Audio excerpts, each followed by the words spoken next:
Bismillahirrahmanirrahim. Assalamualaikum warahmatullahi wabarakatuh.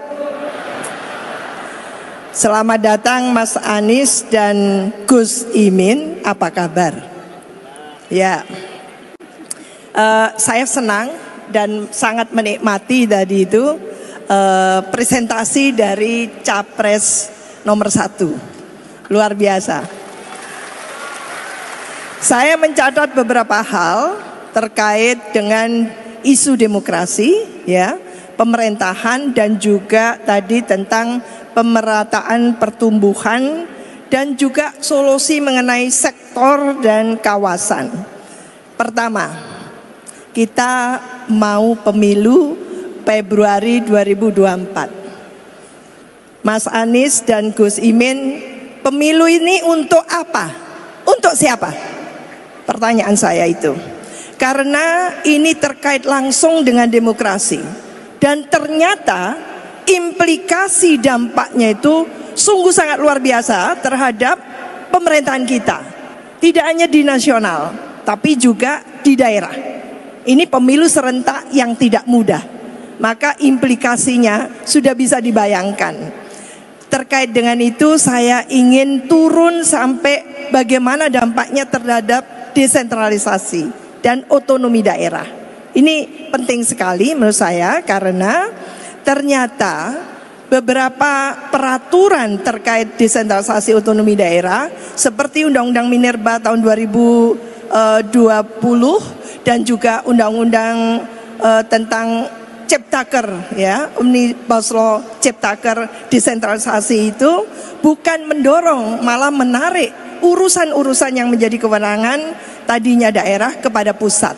Ini artinya dari perspektif daerah ada resentralisasi. Lantas apa nanti yang akan diimplementasikan oleh paslon 1 ini kalau menjadi pemimpin yang sebenarnya duit tunggal untuk di level nasional? Apa yang akan dilakukan berkaitan dengan kebijakan yang menarik mundur tidak hanya demokrasi tapi juga desentralisasi dan otonomi daerah. Itu antara lain. Membangun Indonesia tidak cukup membangun daerah, tapi harus turun sampai desa. Maka saya ingin bertanya, kebijakan seperti apa yang akan diberlakukan dengan desa, kepada desa? Kita tahu sekarang ini punya undang-undang desa dan juga dana-dana itu sudah ke desa. Tapi apa yang disampaikan oleh Kemendes patut kita catat, dari jumlah 75.000 desa yang mandiri secara indeks mandirinya itu baru di tataran kecil sekali, tidak sampai 5%. Lah, ini tentunya menjadi pekerjaan rumah bagi pasangan Amin, gitu ya. Apa yang akan dilakukan dengan itu? Termasuk bagaimana membangun daerah perbatasan. Ini penting ya, karena daerah perbatasan itu candra di muka kita. Dan kita tahu dengan semua keterbatasan di daerah perbatasan itu, di sana yang namanya tentu gitu ya, pembangunan yang belum maju itu masih sangat mendominasi. Lah, ini yang tentunya juga penting direspon. Karena tadi itu saya senang ada kebijakan sektor dan kawasan. Dan wabil khusus sebelum saya selesai tentang perempuan. Di depan kita perempuan duduknya lebih banyak daripada laki-laki. Maka kebijakan tentang tentu peluang perempuan ke depan di ranah publik gitu ya. Sehingga baik di legislatif, yudikatif, eksekutif ya, di ranah politik gitu, perempuan tidak lagi didiskriminasi. Apa kebijakan yang penting itu? Terima kasih. Wassalamualaikum warahmatullahi wabarakatuh. Waalaikumsalam warahmatullahi wabarakatuh. Monggo, Mas. Makasih Prof Wiwi. Tanyanya sama jawabnya durasinya sama. Tanyanya banyak betul. Nanti kita bagi-bagi. Nomor 1, pemilu untuk siapa? Begini, kita bangsa ini menjalani sebuah perjalanan. Tujuannya meraih Indonesia yang adil makmur. Setiap 5 tahun sekali kita berhenti, menengok ke belakang, menengok ke depan. Apakah kita masih bergerak di arah yang sama? Pemilu adalah menentukan arah. Apakah Indonesia akan terus bergerak ke arah yang sesuai tujuan awal bernegara atau tidak? Jadi tujuannya adalah jeda. tiap 5 tahun. Seperti kalau kita camping itu, pengembaraan di hutan, maka setiap 2 jam sekali berhenti, lihat titik azimut, masih selurus nggak kita dengan tujuan. Inilah tujuan kalau menurut hemat kami, supaya seluruh bangsa ini bisa nantinya merasakan keadilan dan kemakmuran sebagaimana yang dirasakan itu lewat kebijakan. Mas satu. Yang kedua soal resentralisasi. Saya setuju Prof. Wiwi. Ketika daerah tidak melaksanakan yang seharusnya, solusinya adalah dengan diberikan ukuran-ukuran penilaian insentif disinsentif. Bukan masalahnya diambil alih oleh pusat. Begitu masalah diambil oleh pusat, masalahnya bukan selesai, tambah masalah baru lagi. Karena pusat tidak akan mungkin bisa menghandle urusan yang ada di seluruh wilayah Indonesia. Itulah tujuan otonomi daerah. Jadi kami melihat tadi, coba lihat, kenapa urusan stunting yang bermasalah nggak ditarik ke pusat? Kenapa urusan pendidikan yang bermasalah nggak tarik ke pusat? Tapi yang ditarik ke pusat apa? Tambang ditarik ke pusat. Kemudian semua urusan yang punya manfaat tarik itu ke pusat. Dan daerah malah kehilangan pajak dari situ. Jadi sesungguhnya menurut kami, tetap pertahankan desentralisasi, pertahankan otonomi daerah, tapi dari pusat diberikan petunjuk guideline ukuran yang harus dikerjakan apa, ukurannya apa, bila gagal disinsentifnya apa, bila berhasil insentifnya apa, lalu dilakukan penilaian secara terbuka sehingga otonominya dihormati tapi kinerjanya dinilai. Hari ini kinerja nggak pernah dinilai Bapak Ibu sekalian. Saya sebagai gubernur nggak dikasih catatan kesehatan apa, pendidikan apa, investasi apa, nggak dapat penilaian itu. Sehingga kami nggak punya penilaian objektif atas apa yang kami kerjakan. Nah, kami melihat bukan resentralisasi, tapi melakukan manajemen pemerintahan dengan otonomi daerah dan ukuran yang benar. Itu menurut hemat kami harus kita lakukan. Gus Muhaimin. Perempuan dulu sekarang. Nah, terkait dengan perempuan, nanti yang desa Gus Imin akan jelaskan lebih jauh. Terkait dengan perempuan, menurut hemat kami begini sekalian. Satu, bahwa tidak ada keraguan dalam pandangan. Perempuan adalah tiang bangsa dan perempuan adalah penentu di dalam mulai keluarga, pendidikan kita semua, sampai ketika kita bicara perubahan, maka barangkali salah satu pendorong paling utama perubahan adalah justru kaum perempuan khususnya.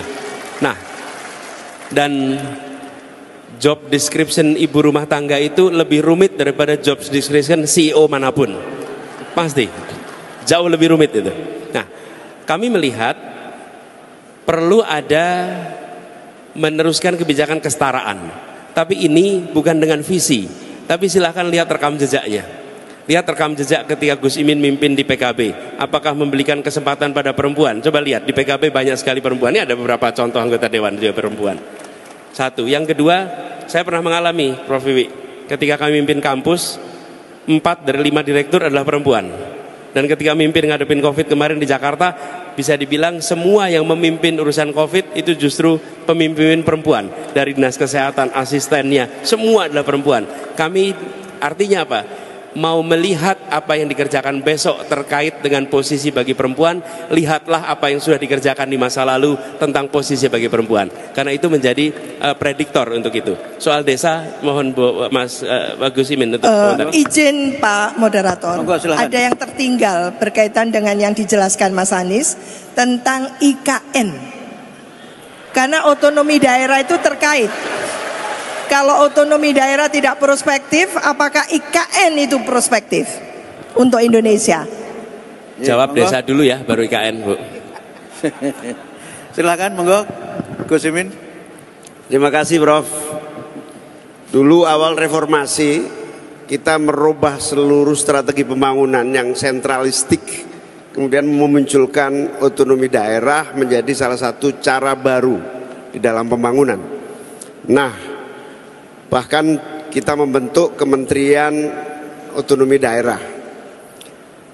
Pada perkembangannya mengalami percepatan kemajuan, tetapi pada akhirnya dievaluasi karena ada berbagai titik lemah, yaitu yang disebut sebagai korupsi di tingkat tengah. Waktu itu isu yang muncul, kantor bupati kadang-kadang lebih mewah daripada kantor-kantor lainnya gara-gara anggaran itu.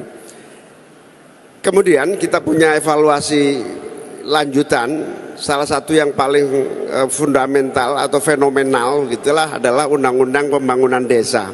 Undang-undang ini dibuat dalam kerangka agar menyeimbangkan pelaku pembangunan yang sentralistik.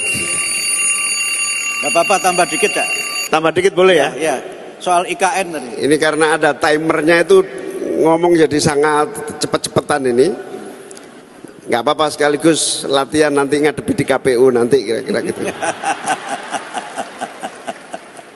Nah, kemudian dievaluasi melalui pembangunan otonomi daerah melalui pembangunan desa sebagai bukan sekedar kewenangan dan distribusi kerja, tetapi lebih besar dari itu adalah bagaimana ada anggaran yang langsung bisa dirasakan dan digunakan sesuai kebutuhan mendesak di tingkat desa. Anggaran yang digunakan lambat laun berkembang dan tumbuh terus meningkat. Awalnya banyak yang ragu karena apakah kepala desa mampu menggunakan dana desa, apakah tidak terjadi korupsi. Alhamdulillah 5 tahun pertama terbukti sukses. Memang ada kasus-kasus korupsi, tapi dibanding korupsi yang di atas lebih banyak korupsi di atas daripada di desa. Ibarat hujan kira-kira begini, anggaran turun dari langit, kalau lewat genteng, kemudian lewat talang-talang sampai ke tanah tinggal 30%, kira-kira begitu. Terserap genteng, terserap talang. Tapi dengan anggaran desa ini diharapkan hujan itu langsung ke tanah dan digunakan sebanyak-banyaknya untuk kemakmuran rakyat. Masalahnya adalah aparatur kepala desa harus betul-betul dipersiapkan. Saya kira salah satu tugas kita semua, termasuk Universitas Muhammadiyah, harus memperbanyak dan memproduk kepala-kepala desa lulusan Universitas Muhammadiyah yang bisa menjadi pelaku pembangunan yang menjadi contoh, sehingga hujan dari langit tidak menjadi contoh selama ini, nyerap di mana-mana sampai di bawah. Programnya tidak sesuai dengan apa yang terjadi di bawah. Oleh karena itu pembangunan desa, pengalaman 7 tahun ini terbukti mengalami percepatan pembangunan yang dahsyat, apalagi kalau anggaran dan sistem serta perhatian, guidance, arahan lebih detail lagi dari pemerintah pusat kepada pemerintah daerah. Terima kasih. Baik, terima kasih Caimin. Berikutnya, monggo, Profesor Aidil. Ya, ke ini dulu Pak Anies, nanti baru ke ini. Sekarang waktunya sudah cukup sehingga kita lanjutkan untuk panelis yang keempat, Profesor Aidil, monggo. Terima kasih. Assalamualaikum warahmatullahi wabarakatuh. Waalaikumsalam. Mas Anies dan Gus Imin, ya. Ini nampaknya suasana gedung ini satu frekuensi. Ya. Dan saya juga ini satu frekuensi dengan Mas Anies. Jasnya sama-sama abu. Kalau yang biru ini tidak ada lagi kecuali kita. Baik, saya ke bagian hukum. Dari tadi bicara soal korupsi, penegakan hukum dan seterusnya. Ada data terakhir bulan September tentang indeks negara hukum global. Dan Indonesia termasuk salah satu dari 142 negara yang disurvei. Indeks kita itu mencapai 0,54 dan rankingnya 66 dari 142 negara. Jadi di bawah. Tapi ada yang lebih bawah sebenarnya, yaitu China. China itu 0,46 seingat saya, rankingnya 97 dari 142 negara. Nah, yang menarik ada kesamaan antara China dan Indonesia. Korupsinya parah, luar biasa, tapi aman. Tingkat ketertiban dan keamanannya tinggi. Skornya 0,80. Nah, sehingga timbul pemikiran, jangan-jangan masyarakat kita tuh lebih suka negara yang aman dibandingkan negara yang bersih gitu. Karena Cina itu juga aman, korupsinya besar, korupsinya tinggi, tapi maju gitu. Nah, kalau kita melihat indeks korupsi kita masih tetap rendah ya, tapi negara memberikan keamanan dan ketertiban, jangan-jangan masyarakat kita berpikiran yang sama gitu. Ini yang kemudian dulu dikenal sebagai nilai-nilai Asia itu. Saya kira bisa dijelaskan. Kemudian kedua, soal korupsi ini. Saya membaca visi misi Mas Anies dan Caimin. Gus Imin sudah berubah. Dulu biasa sama Caimin. Salah satunya penegakan korupsi tanpa pandang bulu. Memang selama ini memilih bulu begitu ya? Apa memang pernah merasakan? Ya. Baik Gus Imin maupun Mas Anies pernah didiskriminasi lah gitu ya. Pernah bulunya dipilih ya, secara ada pilih-pilih bulu soal korupsi ini. Nah itu soal korupsi. Jadi bagaimana caranya? Karena kalau kita lihat sekarang ada 6 menteri yang sudah ditangkap, 1 wamen, begitu banyak kepala daerah. Artinya sebenarnya mungkin bagi masyarakat tidak pandang bulu. Tapi ini yang ketiga soal sinkronisasi pembangunan. MPR dalam keputusan tahun 2014 dan tahun 2019 itu sudah merekomendasikan PPHN, pokok-pokok haluan negara. Gus Imin ini kan ketua DPR ya, wakil ketua. Di MPR kan jelas tentang pokok-pokok haluan negara atau GBHN. Salah satunya untuk menjaga keberlanjutan dan sinkronisasi. Pertanyaan saya, apakah pasangan nomor 1 ini sepakat untuk mengembalikan GBHN dan PPHN sesuai dengan rekomendasi MPR? Karena menurut Muhammadiyah, ya, selama ini kita mengalami distorsi, deviasi, dan erosi dari cita-cita negara yang terkandung di dalam Undang-Undang Dasar 45, termasuk di dalam soal perencanaan pembangunan. Ya. Terima kasih. Baik, terima kasih. Ini pertanyaannya sulit pakai S, Mas Anies. Silakan, monggo. Mas Anies dulu atau Gus Imin dulu, monggo. Gini, Cina. Gini, Pak. Saya mulai dengan terakhir dulu aja. Bapak Ibu sekalian, kalau Bapak Ibu secara random ngecek aja, ketemu wali kota bupati, tanya kapan terakhir buka Undang-Undang Dasar 1945, oke? Kaget kita. Tanya ekonom yang menyusun tentang kebijakan pendidikan, kebijakan ekonomi, kapan terakhir baca Undang-Undang Dasar 45, oke? Kita ini sekolahkan tinggi, diberikan kesempatan macam-macam, tapi lupa bahwa negeri ini itu tidak diatur oleh teori-teori dari luar. Negeri ini diatur oleh sebuah teori namanya Undang-Undang Dasar 1945. Jadi semua pengambil kebijakan, kalau kami ditugaskan, maka nomor 1, baca Undang-Undang 45, baca semua undang-undang yang ada, lalu semua kebijakan harus merujuk ke situ. Kami melihat, Pak, di dalam RPJMN itu langkah-langkah yang harus dikerjakan itu ada.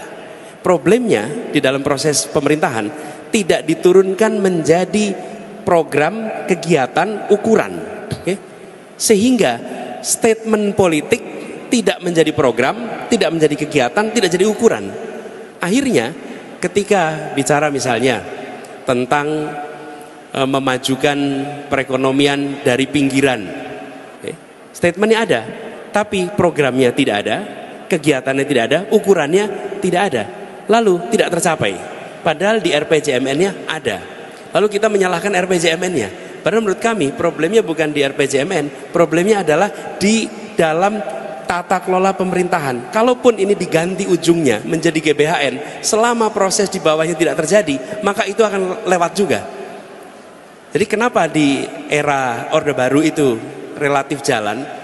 Bukan GBHN-nya menurut kami, tapi ada Bappenas yang menerjemahkan itu menjadi program, menerjemahkan menjadi kegiatan, menjadi ukuran, lalu semua kementerian jalan mengikuti program itu. Begitu ya, Pak, yang nomor 1. Lalu yang kedua, terkait dengan negara korup tapi aman.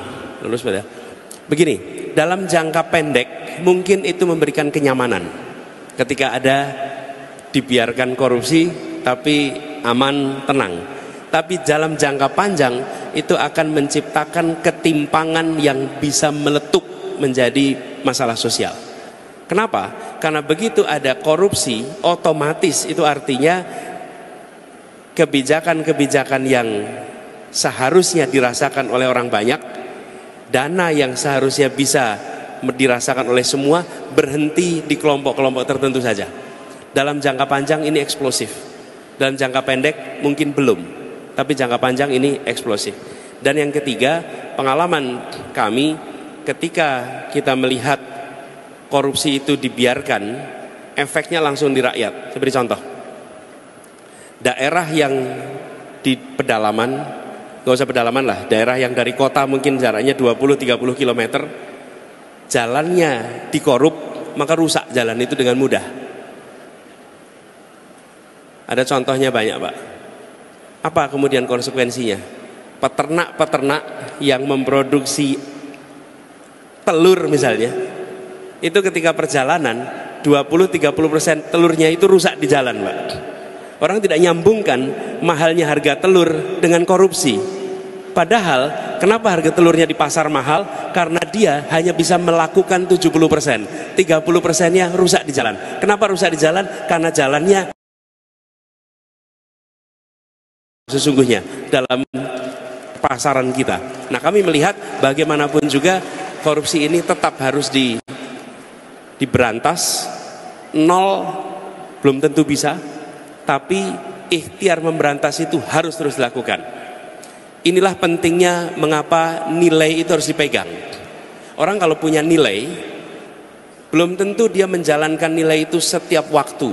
Tapi kalau dia menyimpang, dia tahu kemana harus kembali. Tapi kalau orang tidak punya nilai, dia menyimpang, dia belandang terus menyimpangnya itu.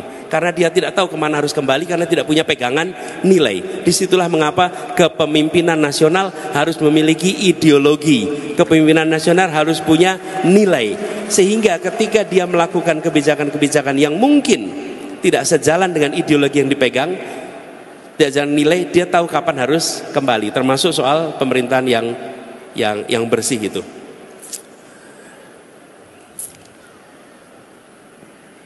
Saya rasa itu ya jawabannya. Yang IKN tadi, saya numpang jawab di satu menit itu. Ketika tujuan membangun kota baru adalah dengan alasan pemerataan, maka itu tidak menghasilkan pemerataan yang baru. Mengapa? Karena itu akan menghasilkan sebuah kota baru yang timpang dengan daerah-daerah yang ada di sekitarnya. Jadi antara tujuan mau memeratakan Indonesia tidak. Kalau mau meratakan Indonesia, maka bangun kota kecil menjadi menengah, kota menengah menjadi besar di seluruh wilayah Indonesia. Bukan hanya membangun satu kota di tengah-tengah hutan. Karena membangun satu kota di tengah hutan itu sesungguhnya menimbulkan ketimpangan yang baru. Jadi sekali lagi nih, antara tujuan dengan langkah yang dikerjakan itu tidak nyambung. Nah, kami melihat di sini problem. Ini problem. Karena itu ini harus dikaji secara serius. Karena tujuan kita yang saya sampaikan tadi, Indonesia yang setara, Indonesia yang merata. Argumennya sama.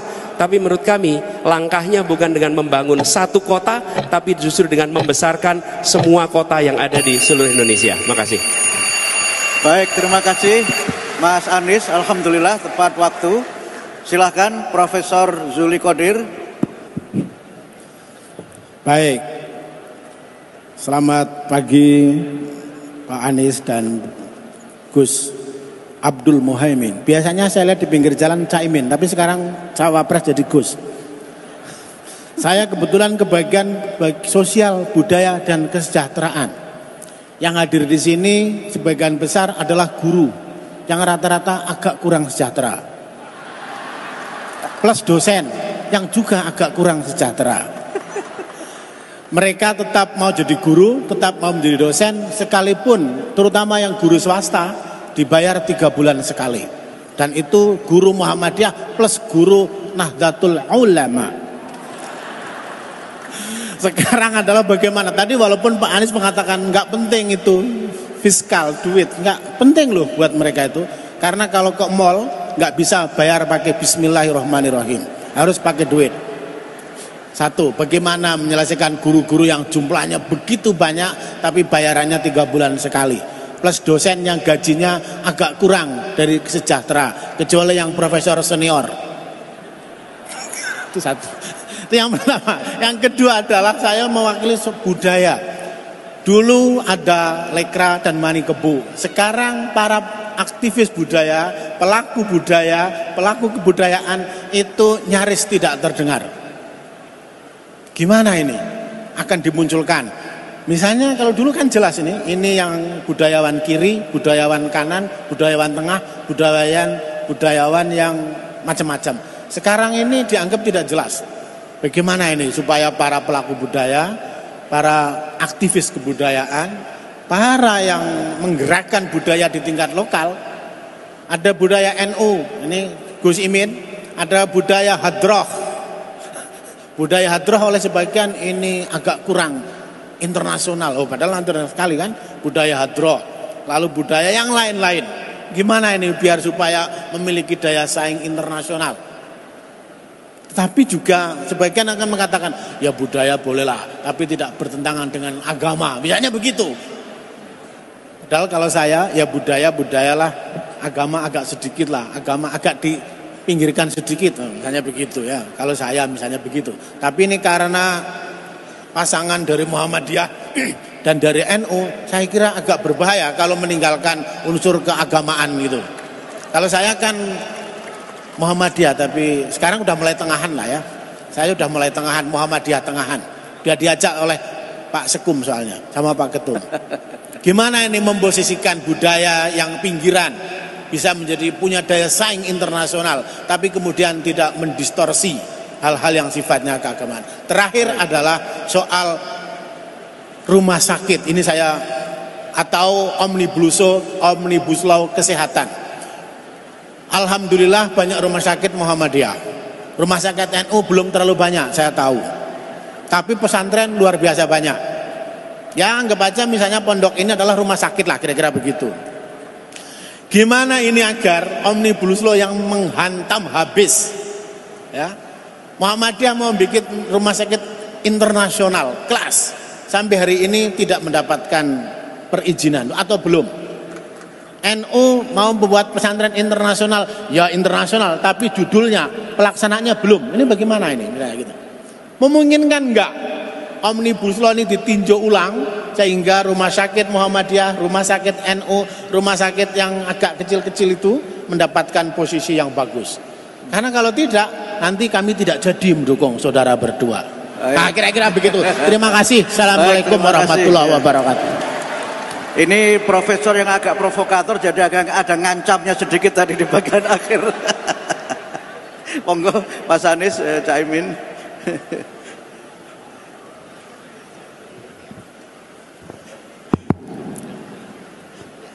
Begini, Pak, yang terkait dengan kebudayaan dulu. Kebudayaan ini dipandang sebagai sesuatu yang tumbuh berkembang, bukan sebagai sesuatu yang statis. Karena itu kita bukan hanya melestarikan budaya, melestarikan itu baik, tapi yang lebih baik lagi adalah mengembangkan budaya. Dengan begitu maka dia akan selalu relevan dengan zaman. Nah, kami melihat negara harus memandang kegiatan kebudayaan dari perspektif non komersial, dari perspektif non transaksional. Kegiatan kebudayaan itu harus dipandang sebagai kekayaan bangsa yang negara harus investasi supaya tumbuh berkembang.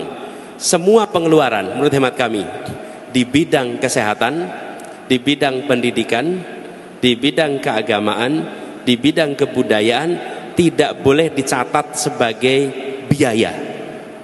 Bukan dicatat sebagai cost, tapi harus dicatat sebagai investasi. Itu cara pandangnya beda ketika dia dicatat sebagai investasi.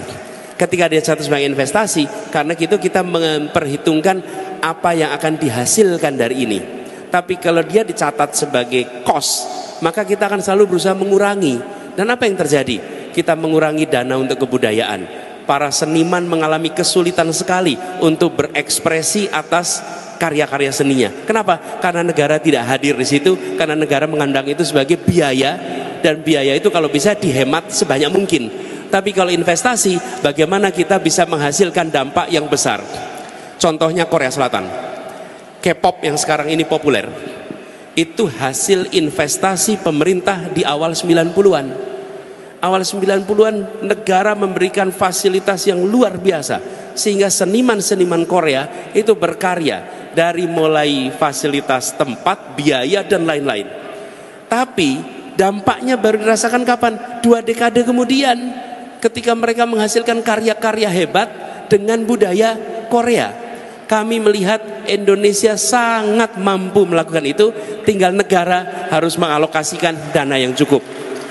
Jadi kami membayangkan, saya beri contoh aja, di Jakarta kita bangun Taman Ismail Marzuki, yang hari ini kalau kita melihat Taman Ismail Marzuki, semua akan bisa bilang bahwa itu adalah sebuah fasilitas kebudayaan yang bisa membuat Indonesia tampil taraf internasional.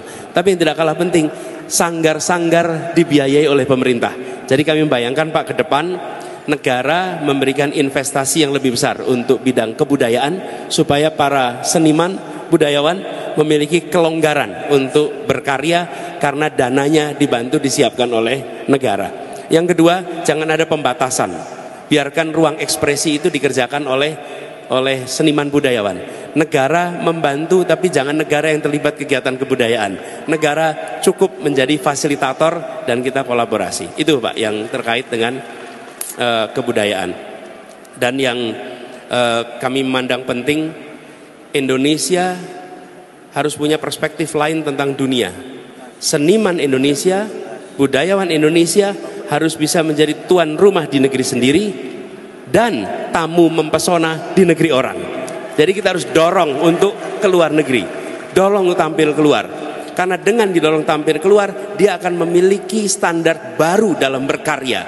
Hari ini kalau budayawan seniman akan berekspresi di Biennale di mana, sulit sekali. Datang di dalam forum-forum kebudayaan dunia sulit sekali. Kenapa? Karena negara tidak mau membiayai mereka. Ke depan justru itu yang akan didorong, supaya Indonesia mewarnai kebudayaan dunia, bukan hanya mengimpor kebudayaan dunia di sini. Ya. Kemudian soal omnibus mau dari catatan. Ya.